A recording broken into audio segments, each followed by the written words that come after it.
So, okay, Seattle show, y'all here with Ross Scion. What's up? How are you? Oh, I'm glad to meet you. I'm really glad to meet you. Put a face to the reputation. And your reputation is impeccable. Oh, thank you.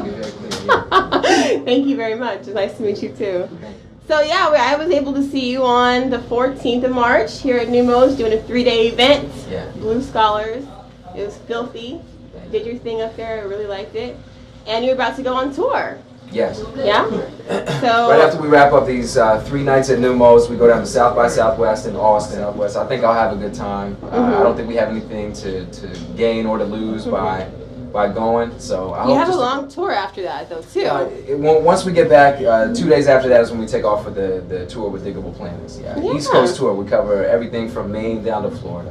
And you're representing Seattle, Washington. Whoop! You're excited. Thank you. Yeah, absolutely. You must be a Seattle native. Right? I am from Seattle. Yeah. See, for me, it's a little bit. It's different because I'm not a native of Seattle. So trying to find my place in this city has been a challenge. Wherever I go, as Common Market, we're representing Seattle because people associate Common Market with music that comes from Seattle. Right. And by virtue of the fact that I write the music here in Seattle, we record it here in Seattle, Sabo makes the beats here in Seattle.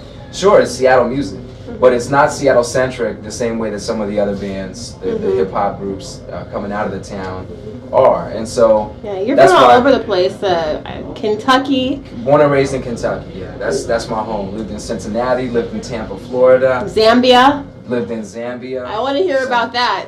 Tell me about living in Zambia. The whole experience was crazy. I was living in Greece for about 6 months before I went to Zambia, and essentially got deported from Greece. Didn't want to come back to the States because I had made up my mind I was going to leave and be gone for good.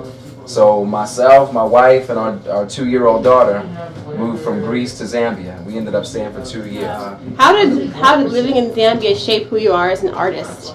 I think the most significant experience I gained in Zambia was really learning how to serve the faith. I'm a Baha'i. I've been a Baha'i since I was 16, but didn't really know what it meant to serve the faith.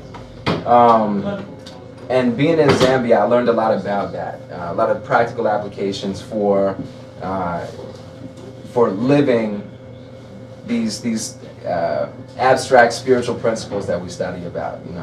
I learned a lot about that. Obviously, too, traveling of any sort, it broadens your perspective. Start to take less things for granted, or when the global economy starts to collapse, you're a lot less worried about it. Yeah. How was that culturally, as far as just economically living in Zambia and? You learn that there's no middle class in Zambia, and when you have such a great disparity between wealth and poverty, it's impossible to maintain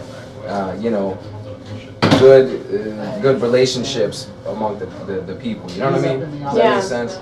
I understand that, and it comes through a lot in your lyrics that you write, talking just about people being together or serving as a community or as a unit, people coming together, having a lot to do with your Baha'i faith. Sure.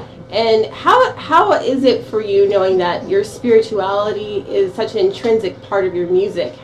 What does that mean for you musically? I suppose that it transcends to the music the same way that my race does. I am a white dude, but I don't rap about being white. Or, I'm a male, but I don't rap about being a man. So there are a lot of these things. These are conditions. Some of them, like you said, they're intrinsic conditions. Some of them are learned or created or established conditions. But it's not my intention to be a Baha'i rapper. It's not my intention to be these are the fundamental principles of the Baha'i faith. Let me break them down through a line like this. So nobody wants to hear me rap about being a white male, and nobody wants to hear me rapping about Baha'i fundamental principles either. So basically, what you do is you just try to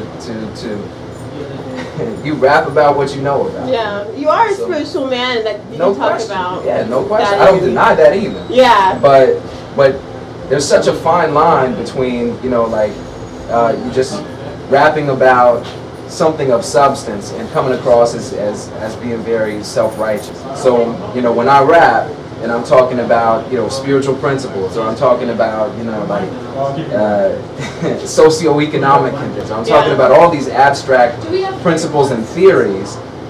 I'm basically just putting it out there. The same thing that I was talking about, like stuff that I gather from the faith, but I have to learn how to apply it. Yeah. That's the same approach I take to music. I don't tell people like do A, B, C, and D, and that's how you're going to get to your end result. I just put the stuff out there. You got to take from it what you need, and you have to apply it yourself. Okay. You mentioned being effective as a hip hop artist. What does that mean, being effective?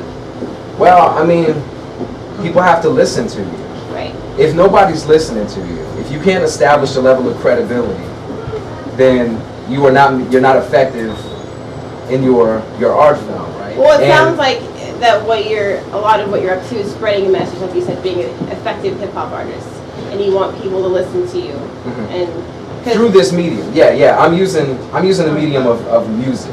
I'm that dude that stands up on the soapbox and has a tendency to talk too much. I saw that about you. You started when you were young, back in high school. Yeah. About I basically saying what's up. Yeah, I basically got kicked out of high school my senior year for writing a rap about a new principle. I'm that dude. And yeah, I do come across as a little self-righteous and preachy. I don't think so. Well, you don't know me well enough. Okay. There are plenty of people who would tell you that I do.